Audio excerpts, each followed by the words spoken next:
Vale, es necesario pensar que esta clasificación del conocimiento no es social ni políticamente neutral, sino que ha tenido sobre nosotros una gran influencia.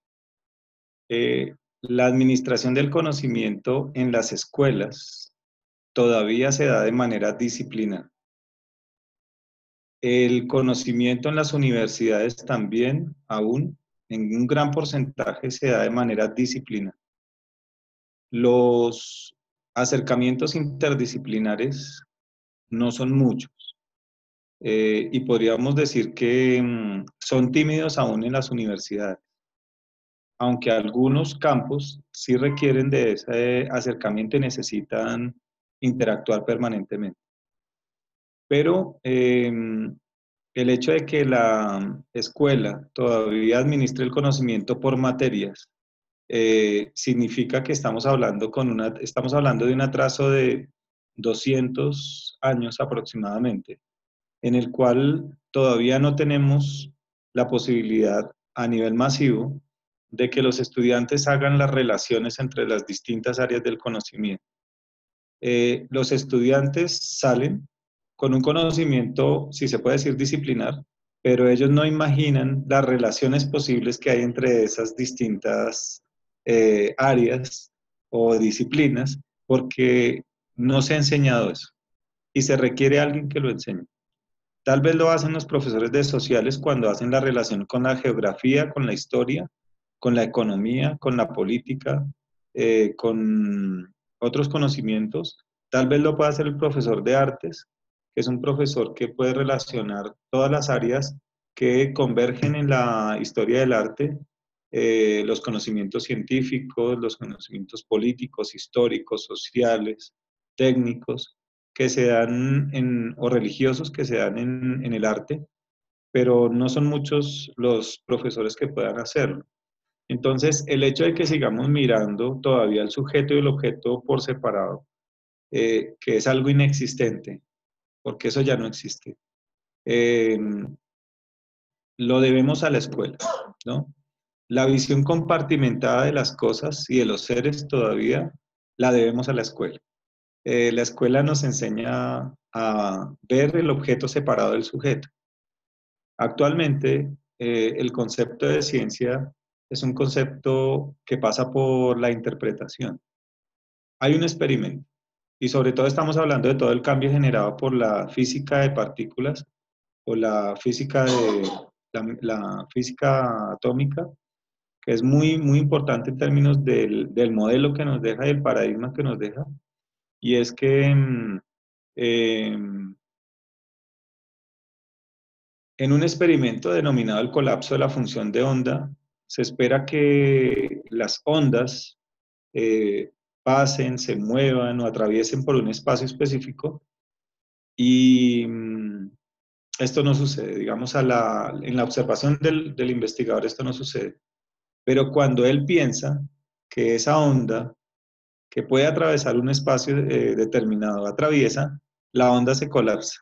Es decir, que la interpretación que hace el observador de la onda y el experimento hace que el experimento se suceda.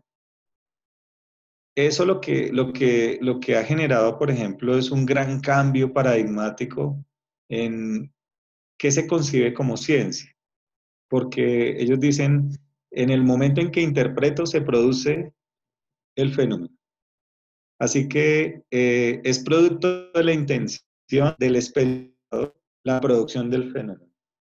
O sea, eso de la ciencia entonces, ¿qué es? Es la intención. Y llegamos al planteamiento hecho en el Kybalión por Hermes Trismegistos sobre el universo como una mente o una gran mente que produce los fenómenos. Aquí estamos haciendo o estamos viendo lo mismo. ¿Cuál es el problema entonces en términos de la administración del conocimiento? Que en las escuelas o en las universidades tenemos dos tipos de académicos, un académico sedentario y un académico caminante. El académico sedentario se para en el límite de las disciplinas y no desea moverse más allá de las fronteras por él establecidas o por la comunidad establecida.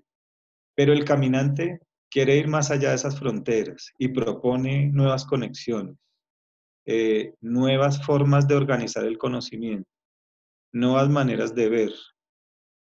Nos lo ha propuesto entonces el doctor de la Ferrer desde el principio.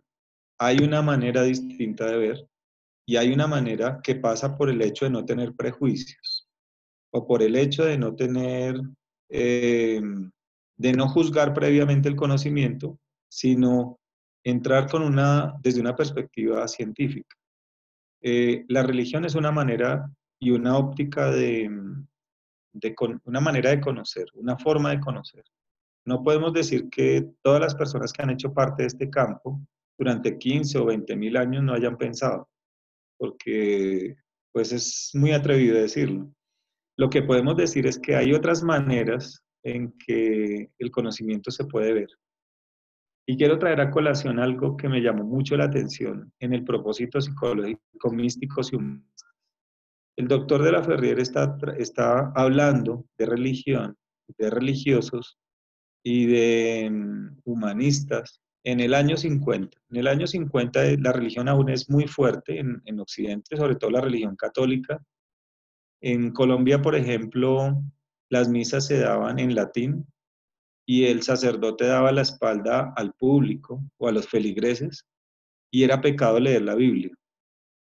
El doctor de la Ferrer está hablando en ese año, sobre todo porque después del año 50 viene todo el fenómeno de contracultura en los Estados Unidos, que va a chocar profundamente con todo el fenómeno religioso, incluso demócrata, y aparece todo lo que conocemos como el hipismo, como el fenómeno del hipismo. ¿Qué sucede con ese propósito psicológico? Que ese propósito psicológico en una época tan álgida, en la que se está estigmatizando profundamente a nivel social la religión por parte de los académicos, el doctor de la Ferrier entra a hacer un panorama histórico y el rescate de escritores religiosos católicos o místicos que tienen un gran valor y los trae de nuevo a, a la discusión. Es decir, él no tiene prejuicios en ese momento y nunca los tuvo y nos permite ver el valor de místicos tan importantes como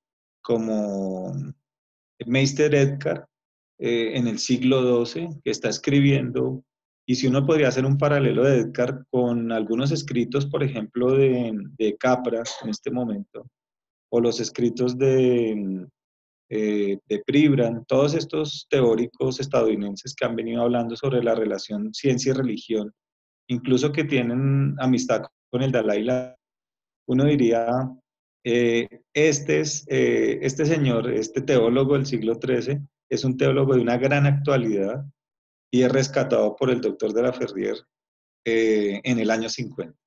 Entonces, qué interesante y qué capacidad para ver, digamos, dónde había que buscar y a quién se podía rescatar, no importa si su ideología en ese momento estuviera siendo estigmatizada o relegada o echada por tierra, porque es como lo que sucede y me ha llamado mucho la atención porque lo he encontrado, por ejemplo, en las universidades con profesores que dicen, ya no vamos a hablar, por ejemplo, sobre la teoría de las inteligencias múltiples porque eso ya está pasado de moda, pero la pregunta es, ¿cómo pueden decir que eso está pasado de moda?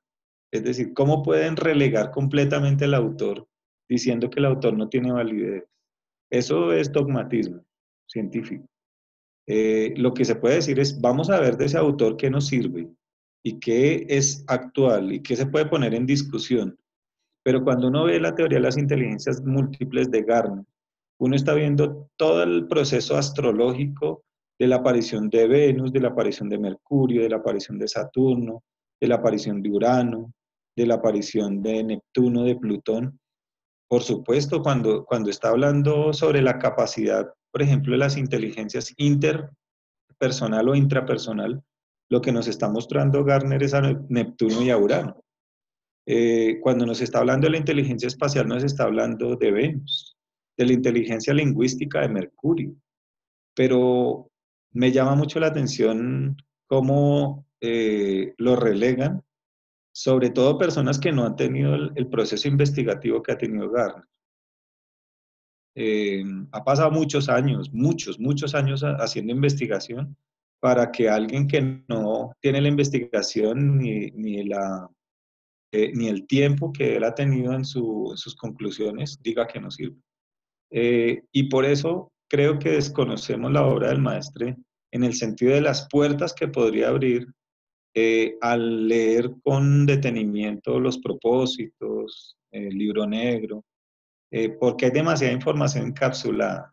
Es una información que está comprimida, que está en pequeñas líneas y que si se pudiera abrir tendríamos pues unas posibilidades de comprensión enormes.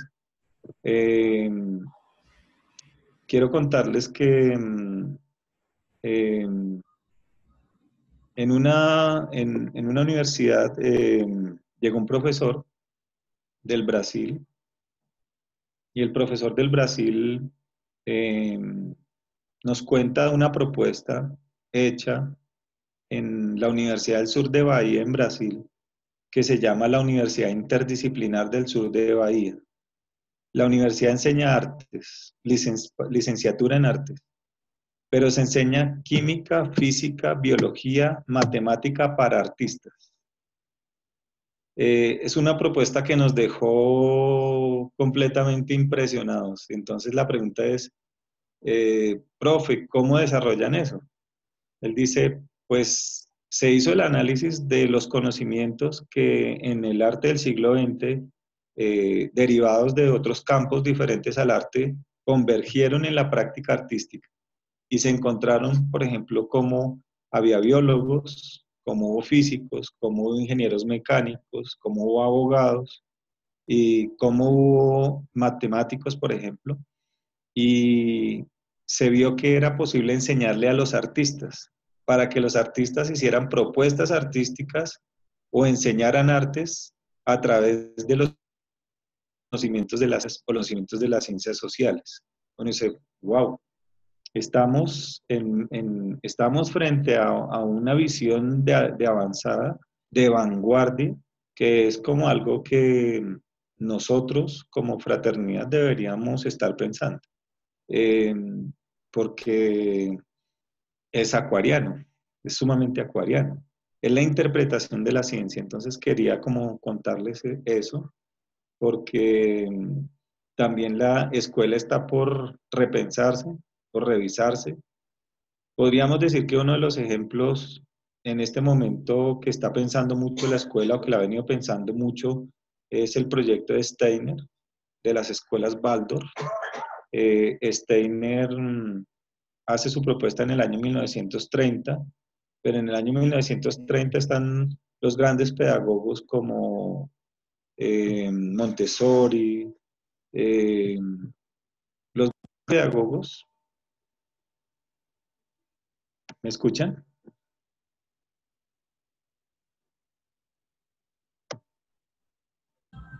Sí te oímos, Norberto, yo te oigo. Ah, perfecto, es que perdí el video. Los grandes pedagogos del año 30 dejan de lado la propuesta de Steiner. Steiner sí tiene solamente la posibilidad de desarrollar su propuesta con una empresa de cigarrillos que se llama Baldor, con los hijos de los empleados de la empresa de cigarrillos. Y desarrolla toda su propuesta, pero la propuesta de Steiner tiene un componente espiritual muy alto. A través de el arte, a través de las ciencias y a través de la espiritualidad. Entonces creo que es una propuesta que hay que ver porque podría ser la base y caracterización de una nueva escuela, como la mencionaba el sublime maestre, como los liceos de síntesis.